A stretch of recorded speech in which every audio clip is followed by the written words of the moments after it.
भारत में मुद्रास्फीति को कैसे मापा जाता है? तो भारत में मुद्रास्फीति को मापने के मुख्यतः 2 तरीके हैं।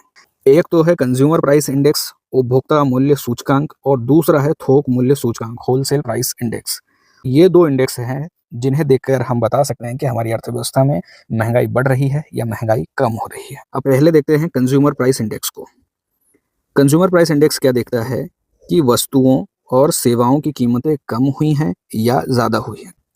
अब यही बात डब्ल्यूपीआई भी देखता है, लेकिन यहाँ पर दोनों में अंतर है, और मुख्य अंतर यही है कि ये जो कंज्यूमर प्राइस इंडेक्स है ये देखता है कि कंज्यूमर लेवल पर वस्तुओं और सेवाओं की कितनी कीमतें बढ़ी हैं या कितनी कीमत कम हुई है। ये जो मूल्य है, मतलब ये जो कीमत है, ये उपभोक्ता के द्वारा चुकाई जाती है, और जहाँ उपभोक्ता कीमत को चुकाता है वहाँ पर देखा जाता है सीपीआई को, वहाँ से कैलकुलेट किया जाता है सीपीआई।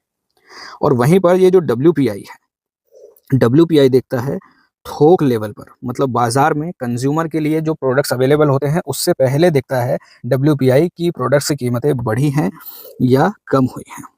सीपीआई में 4 प्रकार की और मुद्रास्फीति अलग अलग ग्रुप्स के लिए कैलकुलेट की जाती है। एक तो ये है औद्योगिक श्रमिकों के लिए सीपीआई इंडस्ट्रियल वर्कर, इसको कैलकुलेट किया जाता है लेबर ब्यूरो के द्वारा। एक है कृषि श्रमिकों के लिए सीपीआई, मतलब consumer price index agricultural labour, इसको भी कैलकुलेट किया जाता है लेबर ब्यूरो के द्वारा। एक है ग्रामीण मजदूरों के लिए सीपीआई यानी consumer price index rural labour, इसको भी कैलकुलेट किया जाता है लेबर ब्यूरो के द्वारा। और चौथा है शहरी गैर शारीरिक कर्मचारियों के लिए सीपीआई यानी consumer price index for urban non manual employees, इसको कैलकुलेट किया जाता है central statistical office, ministry of statistics and programme implementation के द्वारा।